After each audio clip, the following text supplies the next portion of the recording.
are 2008 World Champions of Baseball. The Philadelphia Eagles are Super Bowl champions. Eagles fans everywhere, this is for you.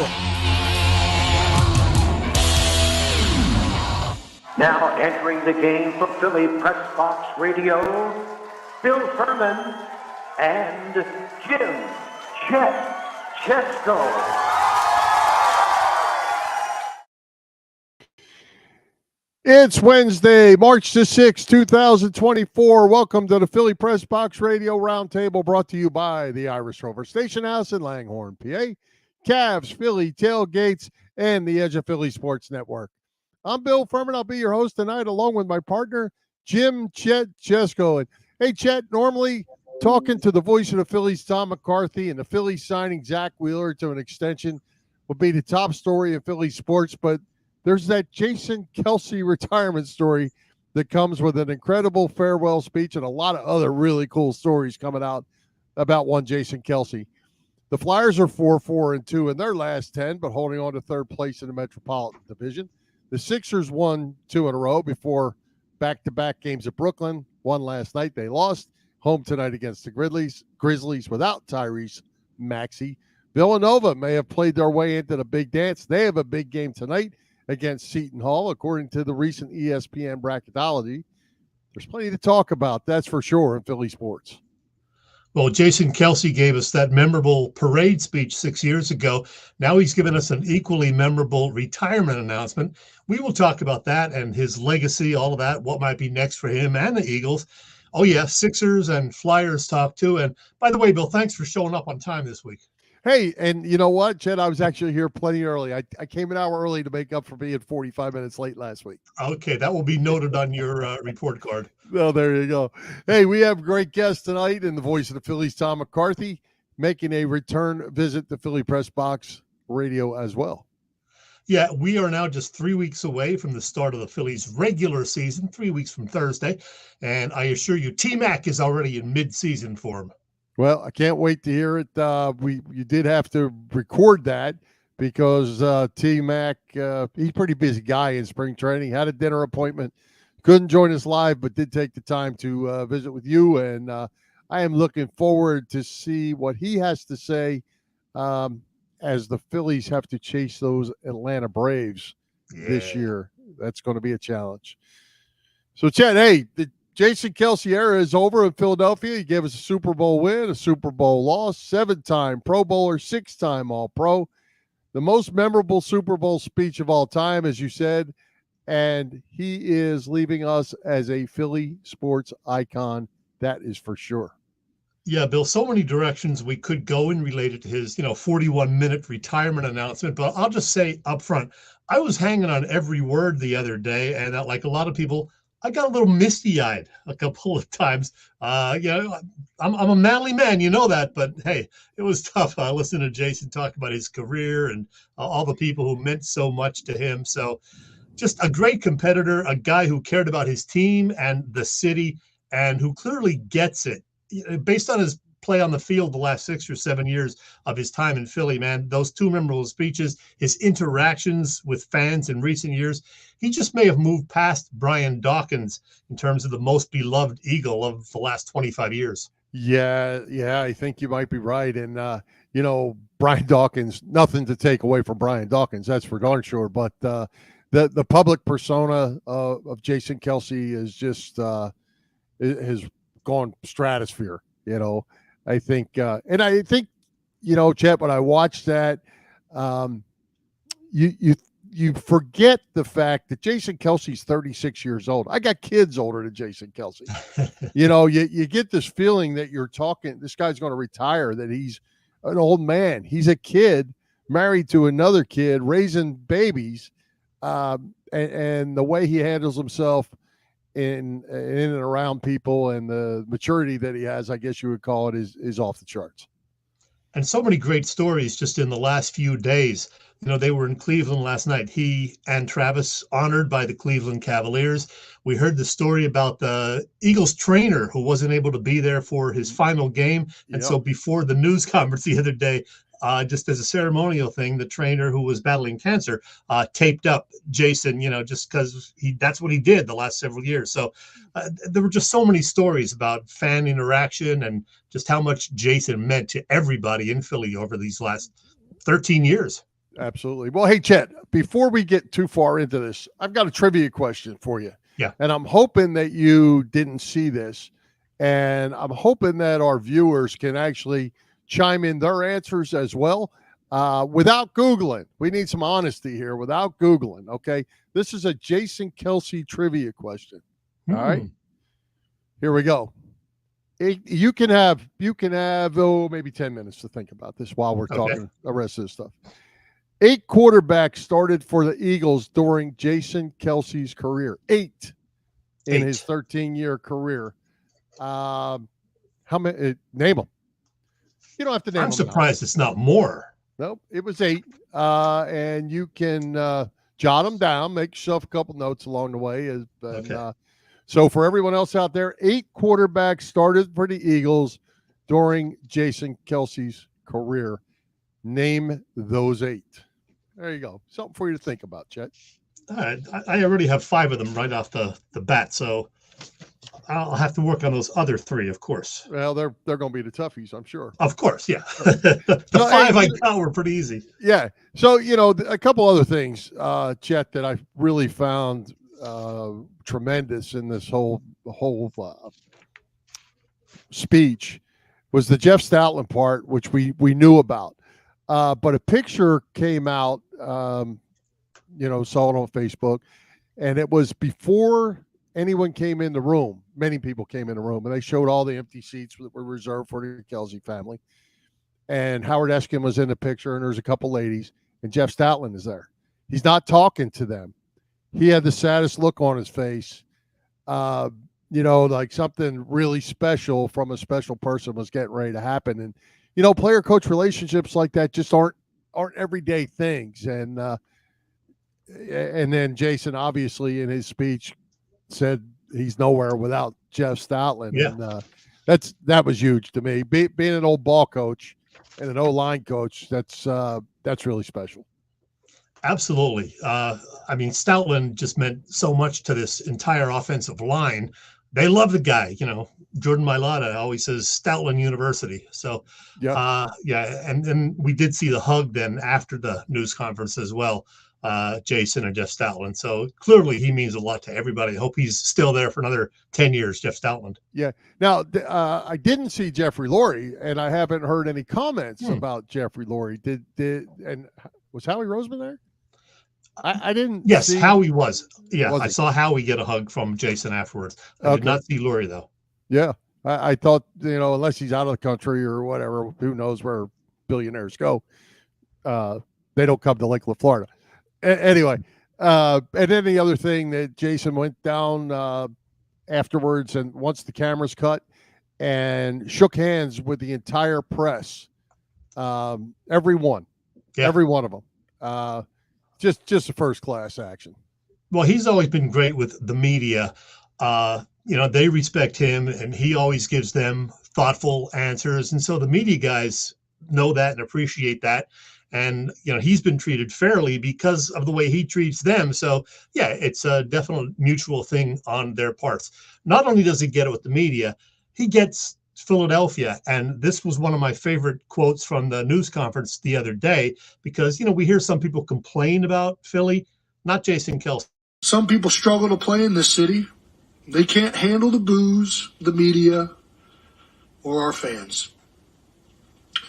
Consider it a great blessing to play in the most passionate sports town in America. They will let you know when you are not performing well. Every time. But they will also love you if you show effort, aggression, desire, the will to fight. Play that for every new guy who comes into Philadelphia. Play that for them so they get it too. Yeah, and Chet, one of my biggest takeaways, besides really enjoying watching him play on Sundays, was he knew he didn't play perfect games. Nobody does. But his comments always come Monday or Tuesday with the press was no excuses. Yeah. No, there was never an excuse when what game was it that was a big game? Maybe it was a Super Bowl where he flinched or he lined up wrong, head over to whatever game that was. And he was like, I did it. It's on me. He could have said, well, I've been doing it that way for 5 weeks. I didn't call it, blah, blah, blah. Never an excuse. And to me, that says as much about Jason Kelce as anything else to me. Yeah, I mean, he wasn't perfect. He made some mistakes, and he always did admit it after those games. So just a stand-up guy. We're going to miss him. We know that. I guess on the bright side, he picked his successor a couple of years ago in Cam Jurgens. So hopefully he knows a lot about Jurgens and has trained him well the last couple of years. And now they are also saving money. They don't have to pay him another $14 million, whatever he was going to get this year. Right. Plus the cap went up. So now it's on Howie Roseman to, build out the rest of this O-line and the rest of this team and get them back to where they should be. Yeah, and they should be in pretty good shape there. I mean, you're not going to replace the guy who's the best center in the league and not expect to drop off a little bit, but they are going to, whether they use Jurgens or Dickerson, whichever way they go there, they've got a quality player that's going to be able to step in. So overall, they should be in pretty good shape, I think, from that standpoint. By the way, I got 7 out of the 8 quarterbacks written down. That the 8th one is stumping me, so we'll have to revisit that. Chew on it. Hey, Eagles made a roster move today. Speaking of today's Eagles, Avonte Maddox got cut loose in a salary cap roster move, it looks like. What do you think of that? Yeah, I think it makes sense because they are going to work with him and try to bring him back, from what a couple of reporters have said. I forget the actual number, but he's pretty much overpaid because he misses so many games. He's a pretty good player, decent player when he's in there, but he just can't seem to stay healthy, which seems to be something with a lot of Philadelphia athletes these days. A lot of athletes, period, I think. Yeah. So, hopefully they can bring him back at a decent number, but I mean, they got a lot of work to do in that secondary. So, he can play at least a little bit. So, bring him back, get him at a better salary number. And, you got to draft some guys back there, maybe sign a free agent. That's a key area for sure. Fixing up that secondary, which was pretty awful this past year. Yeah. Well, I'm looking forward to see how, you mentioned Howie Roseman, how he works this. You said the salary cap increase is significant. There's money to be spent. And we'll see how that goes. I think that they don't really have anybody except for Reddick, really, that they probably need to re-up. Reddick still has a year on his contract. They don't have to do anything there, right? And they could get some more players. So we'll see how it plays itself out. But it's going to be a real. I think it's going to be different. And with that said, I think it's going to be interesting because the good players are also going to get signed back by their own teams. And right down here in Tampa, Mike Evans for $54 million, 2 years, $54 million. Great player. That's a lot of money, pal.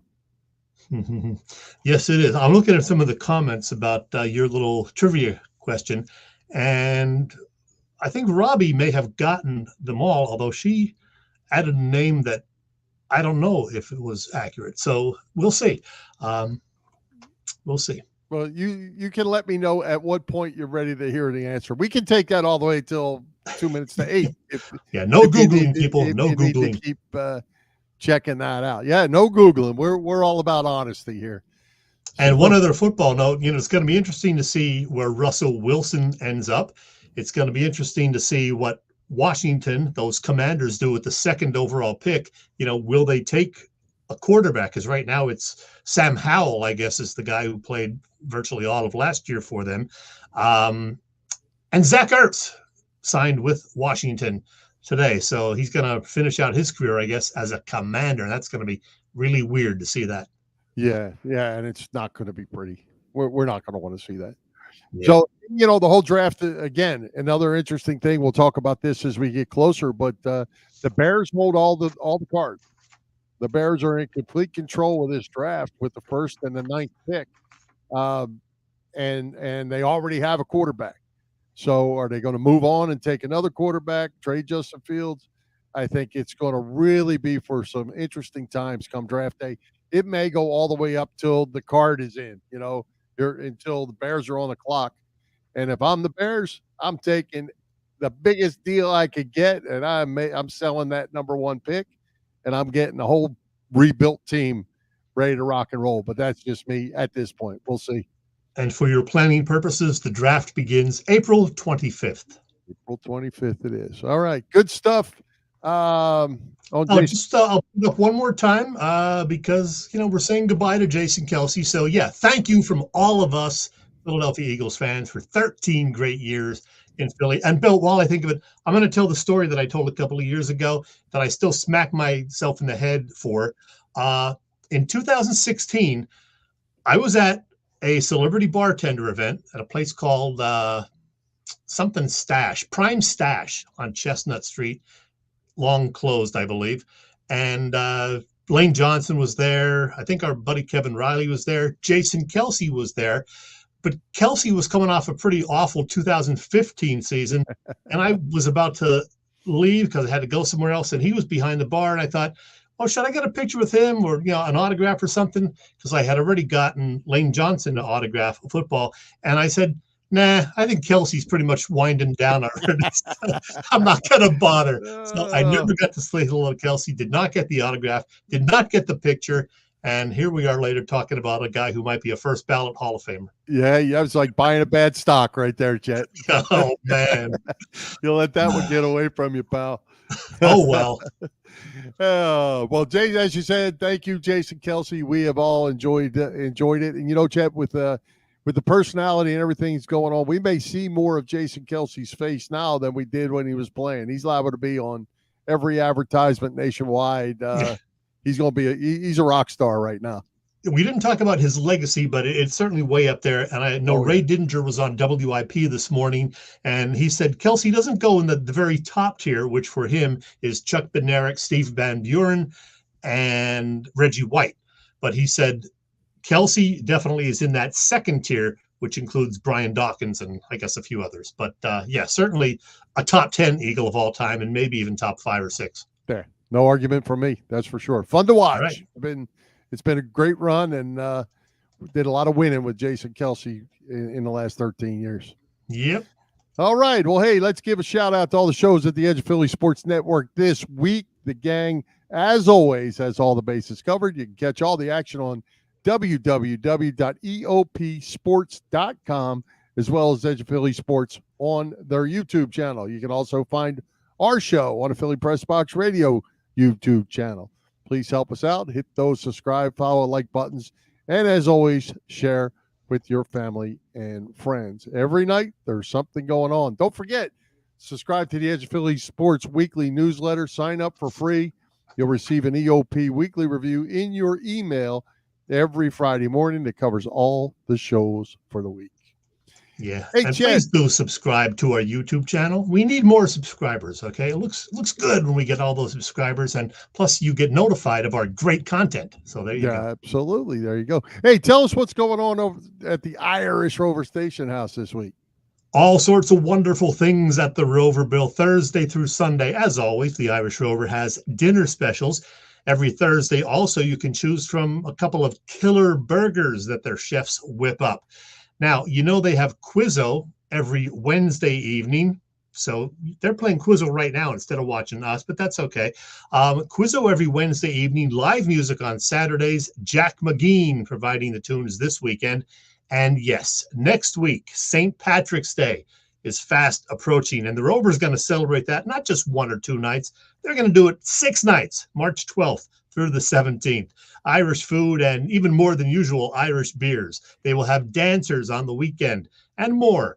That is just some of what's on tap at the Irish Rover, along with, of course, 24 beers always on tap. The Rover, located at Bellevue Avenue in Langhorne, and you can check the website for all the details, IrishRoverStationHouse.com.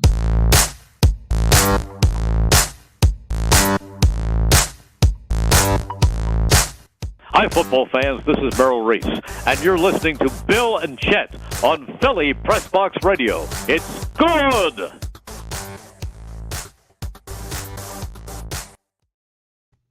And speaking of Merle, I saw where he chimed in on Twitter, X, and about Jason Kelce as well. Said the timing was perfect. Great time.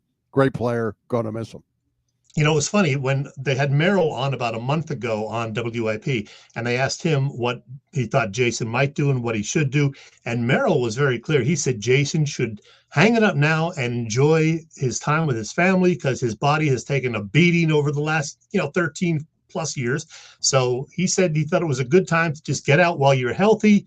And he did. There you go. There you go. All right, Chet, let's talk some Phillies. They locked up Aaron Nola earlier. They've now locked up Zach Wheeler with a 3-year, $126 million year. By the way, Chet, that $42 million, that deal is the most lucrative extension in baseball history in terms of average annual salary. Phils have gone all in with these two guys. Yeah, these contracts are truly hard to believe, Bill. I mean, in Wheeler's case, you're talking about $1 million plus per start. Hey, it is what it is. I'm happy for them. They're, they worked hard their entire baseball life, and now they're getting paid big time. But yeah, the Phillies have their top 2 rotation guys locked up, and assuming good health and positive contributions from the rest of the rotation and the continued development of some of the younger guys, the prospects, they should be in good shape as far as starting pitching for the next 4, 5, and plus years. The last few years of Nola and Wheeler, and then the young guys who are prospects. Hopefully Painter gets healthy, and some of these other guys that they're high on. We certainly hope that's the situation anyway. Yeah, and I have not heard this talk with Tom McCarthy, but I will throw out word is that Sanchez is really throwing the ball well, and that he is vastly improving. I don't know if you'll get to that with T-Mac, but he's somebody that doesn't want to just be a fifth starter. He's wanting to make a move to be a steady rotational guy and be in the mix. So that'll be fun too. Well, let's find out. What, you ready for Tom McCarthy? Tell us what T-Mac said. I want to know if T-Mac's fired up for the 2024 Phillies. Oh, you can tell. Here we go. Something of an annual tradition, a spring chat with Phillies play-by-play voice Tom McCarthy. And here he is. T-Mac, how goes it? Chet, it's going great. Yeah, it's been great to be down here. Tom, no World Baseball Classic this year. A healthy Bryce Harper from the get-go. No contract worries for the 2 top-of-the-rotation starters. What does that all mean for the vibe down there in Clearwater? Well, I think it's comfort more than anything else, Chet. I mean, that's the biggest thing that we're seeing with this club right now is that there's not many pieces that have to be put together in order for this team to get rolling once the season gets underway. And I think the fact that Aaron was re-signed in this offseason and Zach was just re-signed over the last week or so, that's a big deal. And I also agree with you. I think that the World Baseball Classic, I think it burdened a lot of teams. And I think ours was sort of subtle. I don't think it was anything that major, but I do think it was subtle. And I think the fact that we don't have to worry about any of that stuff, I think that's a really big deal. Well, most of us do feel pretty good now about Wheeler and Nola. They're at the top of the rotation, going out there every 5th day. But what about the rest of the 5? As of this moment, I guess it is Ranger Suarez, Taijuan Walker, Christopher Sanchez. You feel good about those 3, or might they still need another piece to throw in there? It's a great question. I feel great about Ranger. I really do. And I think he's going to have a very good year. He's come in even better shape than he was before. I haven't seen him throw except for the side sessions, but I'm really not worried about him right now. I think that Christopher is more of the unknown, although everybody that I've talked to that's watched him throw, whether it be the catchers or anybody else, I mean, they say he looks great. I do think Taijuan is a little bit of a wild card right now, but he did throw a bullpen over the weekend, and the knee, which was kind of bothering him about a week or so ago, it doesn't seem to be an issue anymore. So I do think that that's okay. Listen, do they need another starter? I don't know if they do to start the year. Will they have to find somebody as the year goes on? Maybe, but I think that they have the resources to go out and find somebody, whoever it is. And I'm not saying like a Montgomery or Blake Snell or anybody like that, but if they have to acquire somebody in a trade or if somebody becomes available as the season moves on, I think that they are, I think they're in good position to get those. Mm-hmm. Well, one of the big question marks this spring is who's the center fielder? So, Tom, I ask you, will it be Johan Rojas, Christian Pache, or somebody else? Well, so I think it's going to be Rojas. I really do. Now Pache, we did a game on Tuesday against the Orioles, and he made one really good play. He misplayed another one, but I don't think that makes or breaks whether he's, the starting center fielder or not. I think he's had a really good camp, but I still think it's Rojas's job to lose. Now, he had a bunt single on Monday. That may not sound like a big deal, but it's something they're really trying to get him to be better at. And I think you'd be hard-pressed to find a better defensive center fielder in the National League. I don't want to put a whole blanket on every center fielder, but Johan goes and gets it. So my feeling is if he can hit between 250 and 260, provide something at the bottom of the order, they're okay. I think the big question will be left field and who's going to play left field on a consistent basis. That to me is probably more of a concern than center field. But I do think that the combination of Marsh and Schwarber and Pache, they can man left field. It's just whether they'll be as productive as you need them to be from a corner outfielder standpoint. And Whit Merrifield also, right? And Whit Merrifield, yeah. I forgot about Whit. He's been all over the diamond. But yeah, I think he's going to have a huge role as one of the right-handed bats playing left field. I think he's going to play left. I think he's going to play second. I think he's going to play third. He'll probably even slide in at first base or shortstop from time to time. But yeah, I think he was a really good pickup. Alec Boehm had a solid year in 2023, finished with 20 homers, 97 RBI. He's looked great so far this spring, batting over 500 as we speak. What should we expect from the third baseman this year? I think he's going to take the next step, whatever that next step is. I think, it's funny, Ruben and I were talking about this. He's just comfortable in his skin right now. He's actually, he and Bryson Stott are at sort of the same level of that comfort. Bryson, if you recall last year at this time, we didn't know if Bryson was going to be the everyday second baseman. Yeah. But I think both of these guys had such good years. I think the veterans really take care of them. I think our manager takes care of young players really well. So I think both of them are in a very comfortable spot. To me, last year there may have been a question about Alec and even Bryson. I don't think there's any question anymore. I think he's ready to take that next step, whatever that is, to be an all-star at third base. Mm-hmm. Well, as I mentioned, Bryce Harper is starting the season healthy for a change, which is great news. He's had only one 40-homer season. That was back in 2015 when he won the MVP with the Nats. Does he have another one of those 40-homer years in him, you think? Well, I think he's got something close to that. For me, if he's 30 and close to 100, he's okay. So, but if it's 40, which I do think that he has it in him, because think about what he did last year in a very short period of time. I mean, he won the Silver Slugger Award. He was on pace to have between 35 and 40 home runs if he had played a full season. So I think that knowing he's playing first base, knowing he's healthy, I do think that's going to go a long way. I think he's going to win a Gold Glove at first base. I really do. It may not be this year, although it could be, but I think he's going to win a Gold Glove at first base. And believe me, did I think he would stay out in the outfield for at least 1 or 2 more years? I did.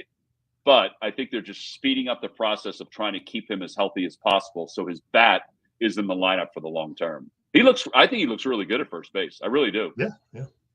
Hey, unless somebody clearly wins the closer role, it's going to be a closer by committee situation again this year, I guess. Lots of options, but who do you have most confidence in to close out a game, Tom?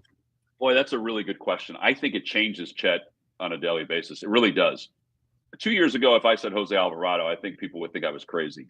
But right now, I do think it's Jose Alvarado. But I also have a lot of confidence in Sir Anthony Dominguez, the way he's looked, and I really have a lot of confidence in Jeff Hoffman. The thing about Hoffman that I believe stands out is strike throwing ability. So consistent strike throwing ability, which is why I think Alvarado is in a good spot right now. But sometimes Jose goes off the rails just a little bit, and you got to tweak him again. I think Hoffman's strike throwing ability puts him in a really good spot, probably ahead of Sir Anthony in some ways to be the right-handed guy. And what I mean by that is that, Alvarado, I think, would get him most of it.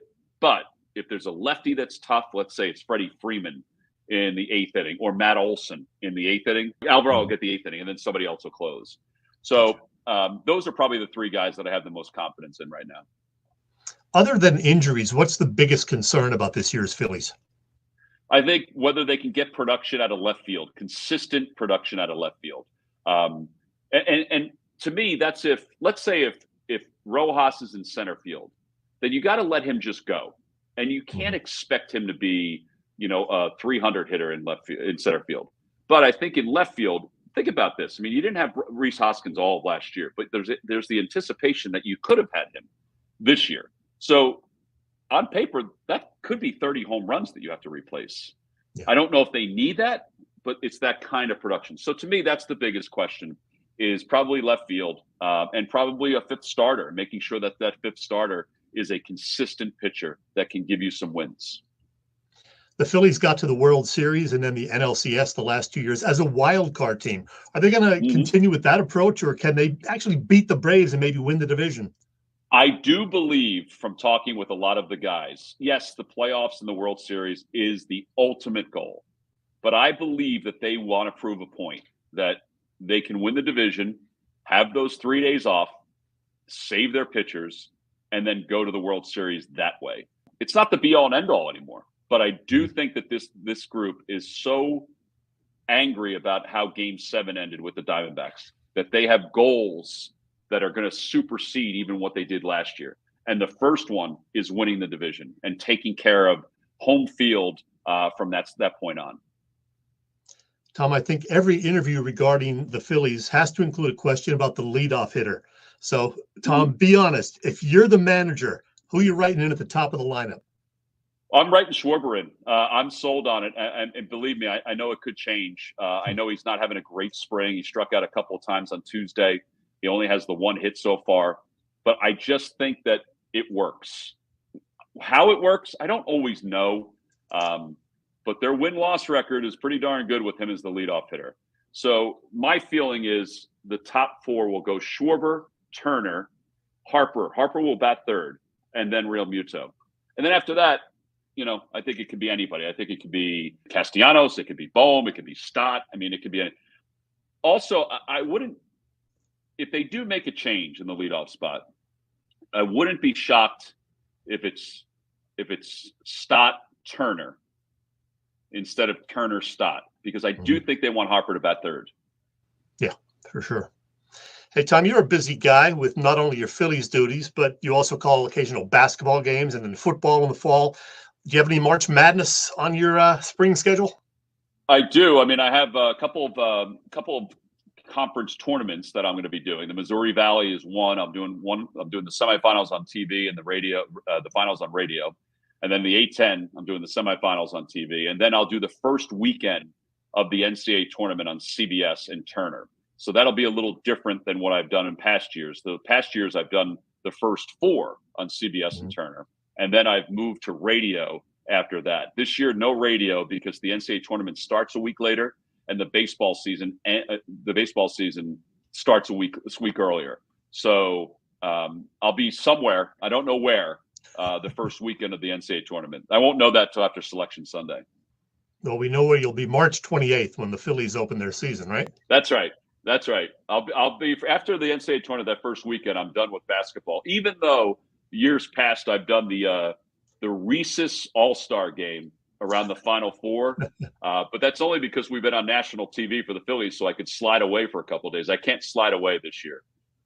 Hey, any changes with the broadcast this year? The Phillies, same personnel, I believe, but doing anything different? No, I think everything's the same. I mean, we'll have Taryn Hatcher doing the sideline reporting at home from the beginning, whereas last year she joined us as the season went on.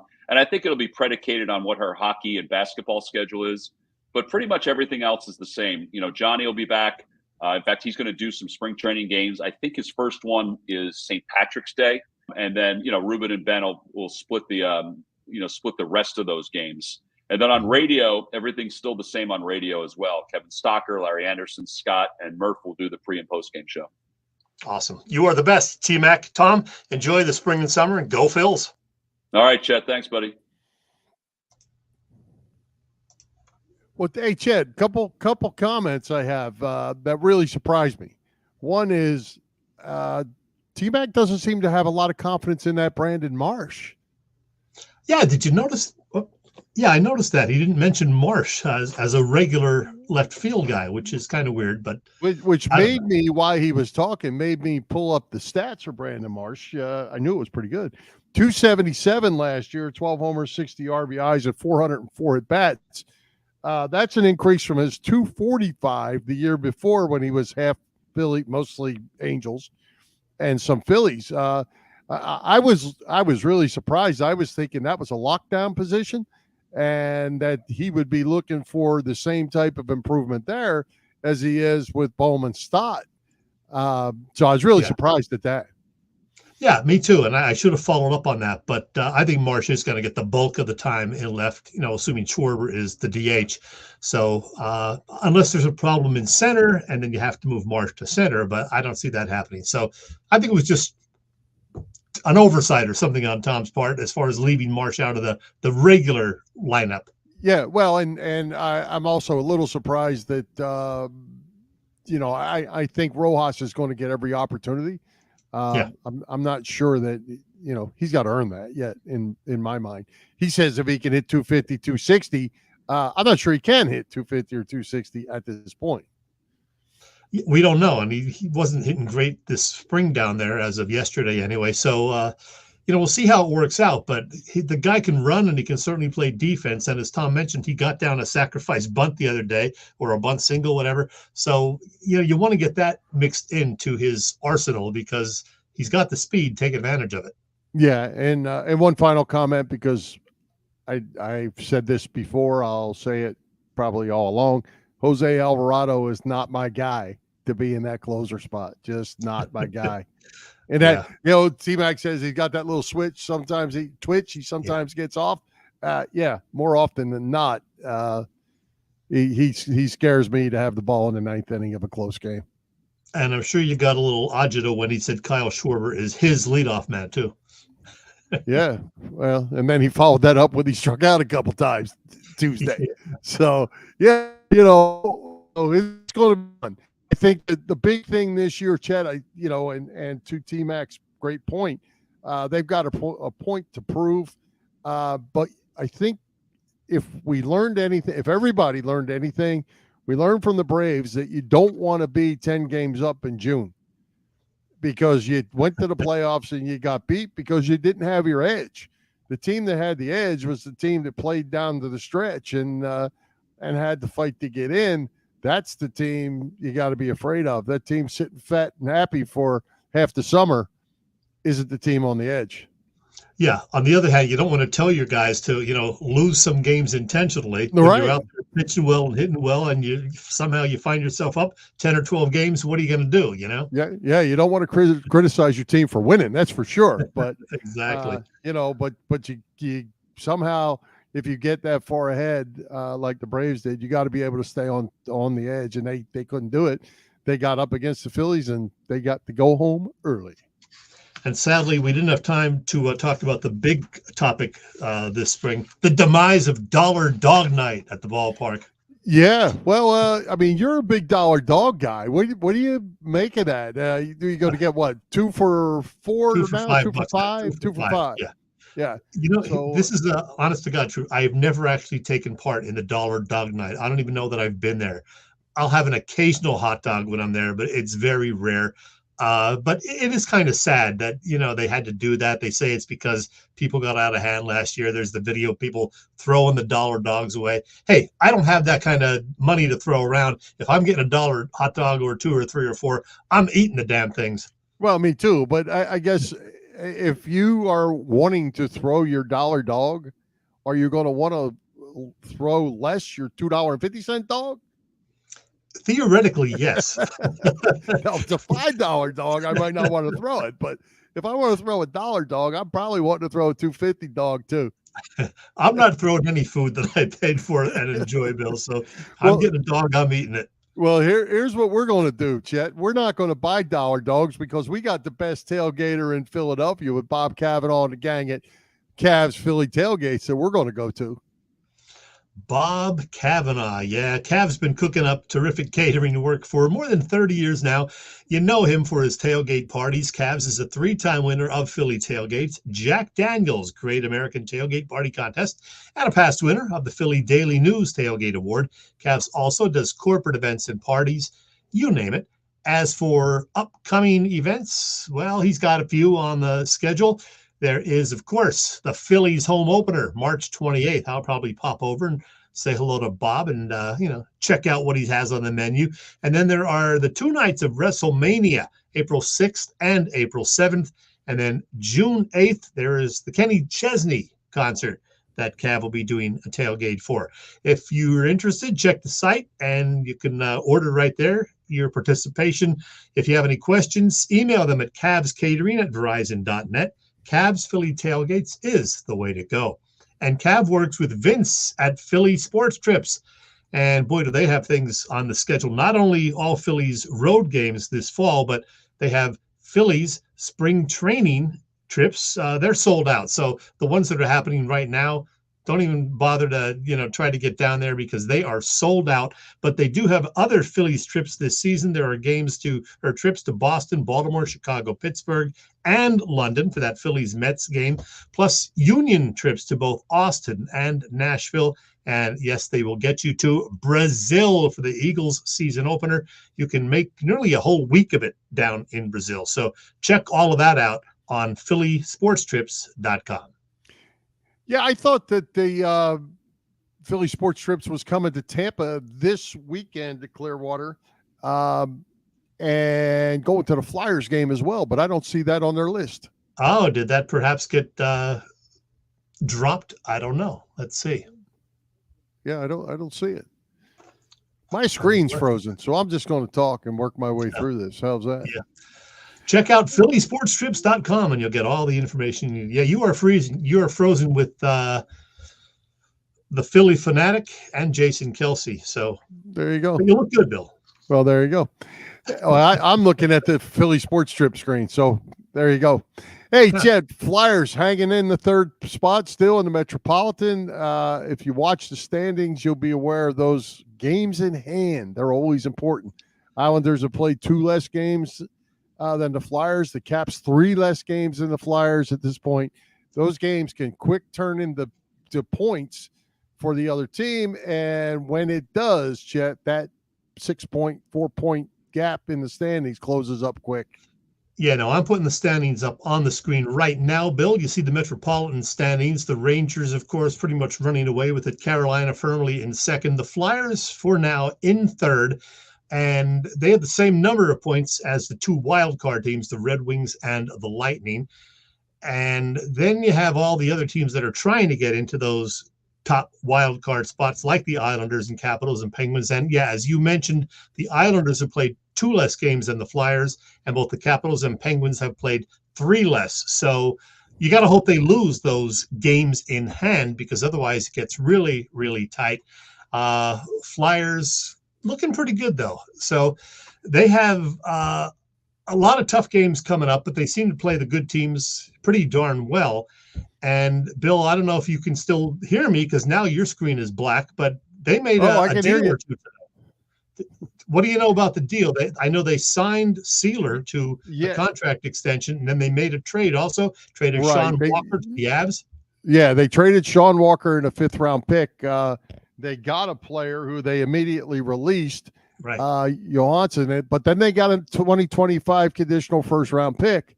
So it was all about that draft pick. And, we'll see how they fill the roster spot from Walker. But they picked up another 1st-round pick. That's got to be a good move for the Flyers. Yeah, and from what I heard on the radio, the 2025 draft is a little deeper than the 2024 one. So that is a good move. So it shows you that Danny Briere and Keith Jones are doing what they said. They're not going to make any big moves to strengthen the team right now, because I think, in their minds, they think they are a year or 2 away. So they're still planning for the future, even though they are a playoff team right now. So you got to like what they're doing.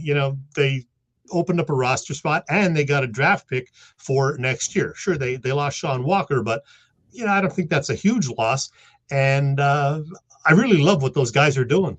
Yeah, and the interesting thing too, I kind of hate that it's going this way, but with the Carter Hart situation, that frees up cap money. Maybe one day Carter Hart will be back, or not, but that cap money has become available, so they got some room to make some moves.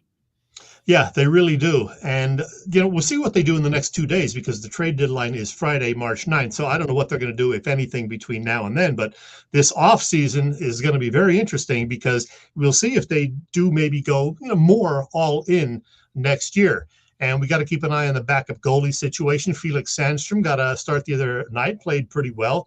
So the goalie situation is certainly one to watch because Sam Erson's not going to play every single game. We know that. But I'm getting invested in this team. I've been watching them a little bit more than earlier in the year, certainly. And man, they work hard every night. So that's what you want to see. That's a beautiful thing, as Bernie would say. Yeah, you should be vested in them because they're pretty good. And and when they get into a series against the top teams, they can compete. So it's not like if they make it, they should be one and done kind of thing. They've got a chance, if they can get in, they've got a chance to compete with these other teams and move on to a couple rounds maybe. Meanwhile, the Sixers are not able to compete every night, not for lack of effort, but they're just shorthanded. Not only are they without Embiid and now Maxey, who has a concussion, tonight, Kyle Lowry is not playing because of the dreaded rest situation. He played 34 minutes last night, so he's getting tonight off. DeAnthony Melton's already out. Robert Covington's out. So, Bill, I'm surprised you're not in the lineup for them tonight. Well, and it probably wouldn't be a bad idea for me to be in the lineup because, you can't. They're going to get to a point, Chet. They keep losing. I mean, you can't run out guys that just aren't good enough to win, and you keep losing. They're going to find themselves on the back end here. Well, I'm going to put those standings up right now. Yeah, they have, in fact, slipped into the 7th spot, 35-26. There are 4 teams with 26 losses, and they are in the 4, 5, 6, and 7 spots. The Magic, Knicks, Heat, and Sixers. They are separated by a half game. So, every game is so important. The Sixers had a game Tuesday night where they could have won against the Nets, but they, failed down the stretch. So right now, the Sixers are tied with the Heat for the 6th spot, but the Heat has the tiebreaker advantage. So that puts the Sixers right now in the play-in situation. And I'll tell you, the schedule is not very favorable. The Grizzlies tonight is a team that they should be able to beat. They're at home, but as I mentioned, Sixers are very, very shorthanded, so it's certainly not a guarantee. And then the next 4 games after that are against good teams, the Pelicans, 2 with the Knicks, home and away, and the Milwaukee Bucks. So it's not going to be easy for the next week or two for the Sixers. And hopefully in the next day or two, we will get an update on Joel Embiid and see what they think about the possibility of him returning before the regular season ends. Well, and, Chet, the problem is for me is there's no help in sight. They are what they are. They can't lose Maxey for long. They got to have him back. But even if they get everybody healthy, are they good enough to get back up into, say, the 6th spot or at least be safe? Heck, they could fall out of the playoffs. Well, they're not going to fall out of the playoffs. I don't think they're going to fall further than 8th. So I think they will be 7th or 8th, no matter what. They're going to be in the play-in thing, though, if they're anywhere from 7 to 10. And that's tough because, not only do you have to play those play-in games, then you got to face the number 1 or number 2 teams in the conference. So the Celtics are going to be number 1, and number 2 then will be either the Bucks or the Cavs. And none of that is a good option. You'd rather, get in as the number 6 seed, get a couple of days rest before that begins, and then play either the Bucks or Cavs in a full series. So, it doesn't matter if Embiid's not back, then they're going to get blown out anyway. So they got to hope that he can come back for the very end of the season and get him in conditioning shape, good to play 30 minutes or whatever. So it's going to be interesting to see what we hear from the team and the doctors in the next couple of days, and then what the timetable is for his projected return. Yep. All right. Hey, we talked last week that ESPN Bracketology had Villanova listed in their first 4 out grouping in the field of 68. This week, they're listed as a number 10 seed with a 17-12 record. As I mentioned earlier, a big game tonight against Seton Hall. They need to take care of their business to get to the big dance. Yeah, I'm honest. I haven't been following the whole situation closely. I know they were a bubble team. As you said, big game tonight. Our pal Boop is watching it. He's out at PJ Wheelahan's, I believe, this evening. So if you're there, say hi to Boop. Yeah, Nova is going to be one of those bubble teams. They may need a deep run in the conference tournament to get in, but they have a shot, and they're probably Philly's only shot unless Drexel can win its conference tournament. So it could be quiet as far as the Philly rooting interest in the spring, but hopefully Nova and or Drexel will get in there. Do you have a favorite college basketball team if it's not a Big Five team or Penn State? I do not. No, I'm not one of these people who, just jumps on a bandwagon of one team. I'm not a hater of Duke or Notre Dame like some people are. Although in football, I kind of don't like Notre Dame. But no, I don't have a favorite or a team that I particularly hate. All right. Well, I've been a UCLA fan forever and ever from way back in I saw the end of Lou Alcindor, Kareem Abdul-Jabbar, and all Bill Walton with our buddy Andre McCarter as part of that team.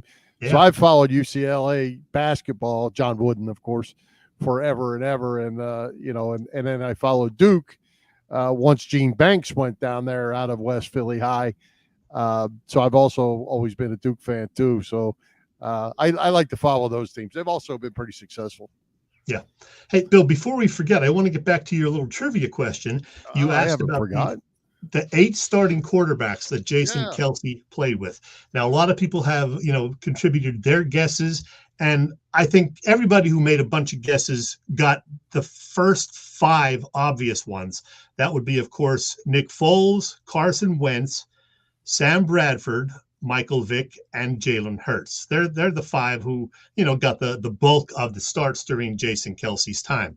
Now, some other people mentioned Gardner Minshew. I knew that one. So that is definitely number 6. After that, it gets a little iffy. Now, our pal Robbie mentioned Mark Sanchez, which I believe is correct. That would be 7. Is that right, Bill? That is correct. All right. And then the 8th one, Robbie guessed Vince Young, but I don't know. I think that might have been before Kelce. I don't know. I guessed Nate Sudfeld because I think Sudfeld played the last game of the season a couple of years ago. So I'm going to say Nate Sudfeld. Now, somebody else guessed Marcus Mariota, but I couldn't remember if Mariota started, so I did not guess him. So is it Sudfeld? Is it Vince Young? Is it Marcus Mariota? It is Michael Vick. Yep. Nick Foles. Yep. Mark Sanchez. Yep. Sam Bradford. Yep. Carson Wentz. Mm-hmm. Jalen Hurts. Mm-hmm. Gardner Minshew. Yep. And Vince Young. Vince Young. Wow. Way to go, Robbie. There you go.